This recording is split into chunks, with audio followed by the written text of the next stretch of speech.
जय हिंद मेरे UP police constable के साथियों, कैसे हैं आप सभी। उम्मीद करता हूं सभी बढ़िया होंगे और अपनी तैयारी शानदार तरीके से कर रहे होंगे।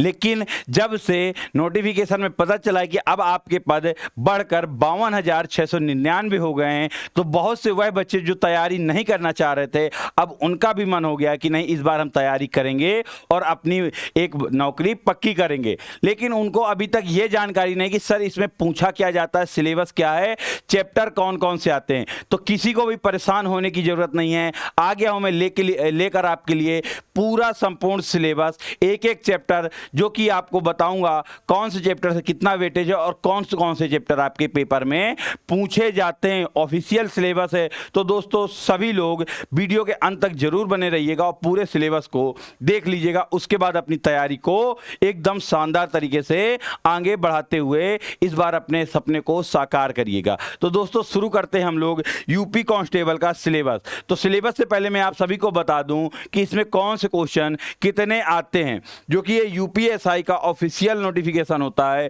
जिसमें जनरल नॉलेज के आपके लगभग 38 क्वेश्चन आते हैं। एक क्वेश्चन 2 नंबर का होता है और 76 नंबर की आपकी जीके जीएस आती है। उसके बाद करें तो जनरल हिंदी आपकी 37 क्वेश्चन आते हैं, 74 नंबर की आपकी हिंदी हो जाती है।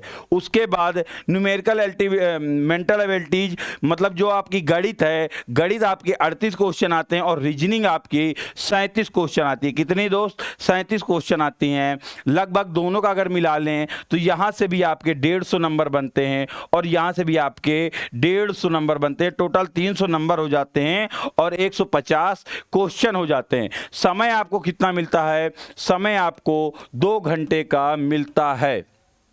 कितना समय मिलता है? समय आपको 2 घंटे का मिलता है। लेकिन कहोगे क्या सर सच में सिर्फ यही पैटर्न आता है, यही पेपर आता है? तो मैं कहूंगा बेटा बिल्कुल ही गलत पैटर्न बताया गया है आपको। क्यों गलत पैटर्न बताया गया है मेरे दोस्त? सबसे ज्यादा बच्चा किसमें परेशान हो जाता है कि सर यहां पर मैथ के 38 क्वेश्चन आ जाएंगे, मैथ के 38 क्वेश्चन आ जाएंगे। लेकिन किसी को भी परेशान नहीं होना। मैथ के सिर्फ आपको 19 क्वेश्चन देखने को मिलेंगे। बाकी के क्वेश्चन क्या होंगे आपके? बाकी के आपके 56 क्वेश्चन हो जाएंगे रीजनिंग के। किसके? रीजनिंग के आपके 56 क्वेश्चन हो जाने हैं।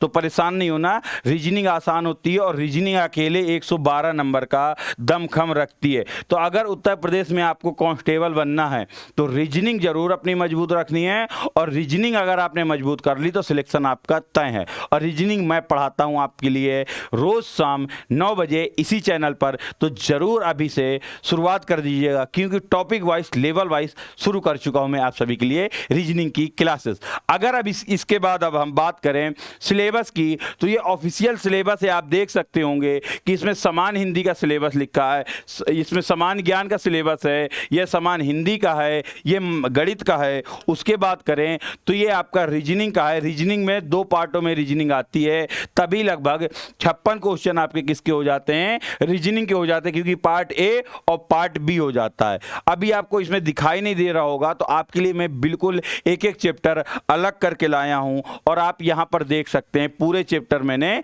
आपके लिए यहां पर लिख लिए हैं।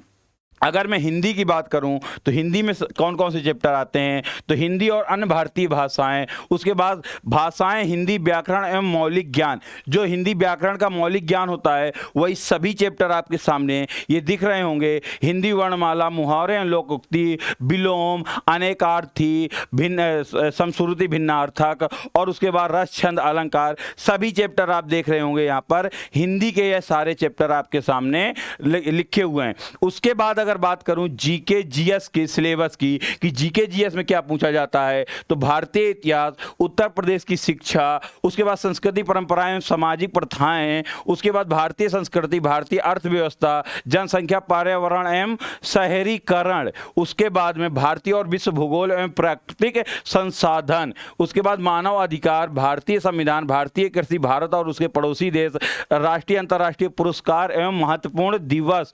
उसके बाद बात करें तो देश राजधानी मुद्राएं, खोज एवं अनुसंधान, उत्तर प्रदेश में राजस्व, पुलिस और सामाजिक प्रशासनिक, सामान्य प्रशासनिक व्यवस्था। अगर उसके बात करें तो आंतरिक सुरक्षा और आतंकवाद, साइबर क्राइम, विमुद्रीकरण और उसके प्रभाव। उसके बात करें तो वस्तु एवं सेवा कर, जीएसटी, सोशल मीडिया संचार, किताबें और उसके लेखक इत्यादि। यह पूरा आपका जीएस का है, जो कि 38 क्वेश्चन का वेटेज रखता है और हर एक चैप्टर, हर एक सब्जेक्ट आपका महत्वपूर्ण हो जाता है, क्योंकि हर एक सब्जेक्ट से एक एक क्वेश्चन डायरेक्ट पूछा जाता है। तो सभी बच्चे एक बार स्क्रीनशॉट जरूर ले लीजिएगा और अपने कॉपी के बाहर जरूर चिपका लीजिएगा। मैं हट गया हूं तो सभी बच्चे एक बार स्क्रीनशॉट जरूर ले लीजिएगा। अब अगर इसकी बात करें तो ये तो जीके और हिंदी का हो गया। अब सर जीके और हिंदी का हो गया, इसके बाद बात करें तो गणित में क्या आता है। अगर गणित में बात करें तो नंबर सिस्टम आपका आता है, उसके बाद में औसत आता है, प्रतिशत आता है, साधारण ब्याज आता है, चक्रवृद्धि ब्याज आता है, दशमलव और भिन्न आता है, उसके बाद अनुपात और समानुपात आता है, उसके बाद लाभ हानि आता है, डिस्काउंट, कार्य समय, दूरी। उसके बाद में मेंसुरेशन का एक क्वेश्चन आता है, ज़्यादा नहीं आता, अगर आया भी तो मेंसुरेशन का आपका सिर्फ एक क्वेश्चन आएगा। उसके बाद सारणी और ग्राफ, विविधि, अंकगणित, संगणना, विश्लेषणात्मक कार्य। उसके बाद बात करें तो ग्राफ और टेबल, कार, समय, दूरी, क्षेत्रमिति, मिश्रण और मिसलेनियस, मतलब कुछ भी पूछा जा सकता है। यह आपका हो जाएगा गणित का। लेकिन अब जब बात करते हैं रीजनिंग की, जो कि अकेले 56 क्वेश्चन का वेटेज रखती है कि भाई रीजनिंग में क्या क्या पूछा जाता है, तो आप सभी देख लीजिए। ये ए वर्ग हो गया रीजनिंग का और ये हो गया आपका बी वर्ग हो गया रीजनिंग का, जिसे कहते हैं मानसिक अभिरुचि। चैप्टर देखेंगे जनहित, कानून एवं शांति व्यवस्था, कानून का शासन, व्यवसायिक सूचना, पुलिस प्रणाली, सांप्रदायिक सद्भाव, अपराध नियंत्रण, अनुकूलन की क्षमता, समकालीन पुलिस मुद्दे एवं कानून व्यवस्था।